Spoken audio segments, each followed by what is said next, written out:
Get that bag, gotta learn to get that bag. You gotta get that bag.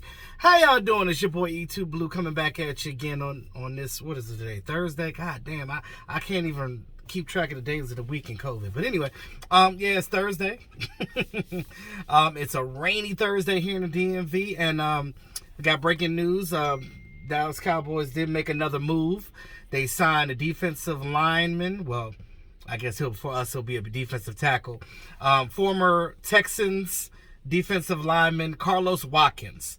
Now, you may or may not have ever heard of him. I've seen him play with the Texans.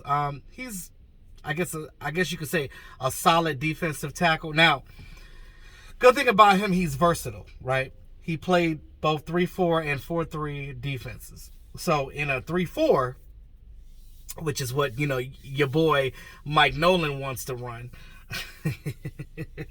That didn't work out. But that is, the Texans are 3-4 defense. So, he was basically a defensive end for them.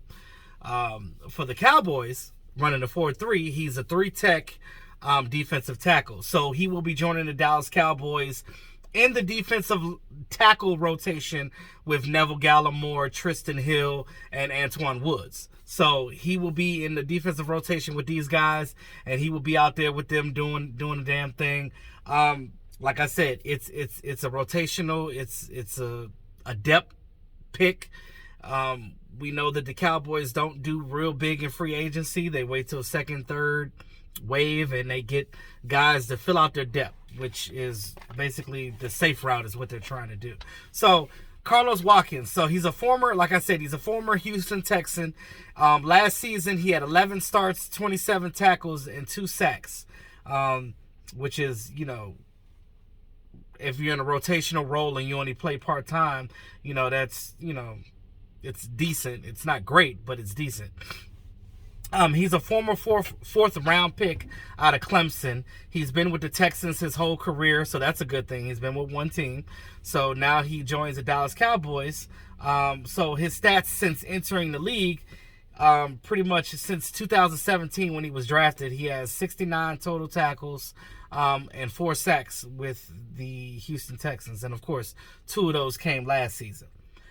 He's 6'3", 297 pounds, and like I said, he will be playing the 3-tech with the Dallas Cowboys. Now, looking at his stats, the 69 tackles and the 4 sacks, looking at that lets you know now that early in his career he didn't play much. He was probably a practice squad player in the beginning because, like I said, he was a 4th-round guy. So he was probably a guy that was probably inactive on certain games. He's probably that guy that they use from week to week and like, okay, if we got injuries or if we don't have that many injuries, we have to basically take a fresh body and make him inactive for that game. So that's probably what he did, because I think in 2020 was when he had his most starts in his career, which were 11. He had 11 starts with the Texans last year. So before that, we don't know how many games he played before that. Could have been, 2 games here, blah blah, like a game here, 5 games here, 2 games here, in his career with the Texans. So he, like I said, he's basically that backup guy, that rotational guy that comes in when need be. So we know that the Texans at the time, when they had J.J. Watt and all, and back when they had Jadeveon Clowney, again, these were backup guys. So he was never like that starting role until 2020 when all they had was J.J. Watt at the time. And now J.J. Watt is a Cardinal, of course. So, with everything moving and jucking and jiving in this league and everybody switching teams and this and that, so we have to reevaluate our talent and what we're doing. Now, I know that you're probably going to look at this and be like, oh, we're getting a bargain bin guy. Okay, he's a depth guy. He's definitely going to help at least bolster your defensive tackle position, because we know that there's not that many good defensive tackles in this draft. So we knew that you would have to get somebody in free agency. Now, if we could get a safety or a cornerback in free agency, I'll be happy as well. Demonte Kazee, Keanu Neal, I know both of those guys, the Cowboys were talking to both of their agents. So we'll see what's going on with that. Now, players are getting taken off the board, as I said off the board, but I mean, I guess you could say that. They're taken off the free agency wire, I should say, fast and furious. So, You know, I know that the Cowboys are probably looking at some guys. They've probably already been in talks with some people. I would have loved, my dream was to have Patrick Peterson come here, but he signed with the Vikings on a 1-year, $10 million deal, which the Cowboys could have done that.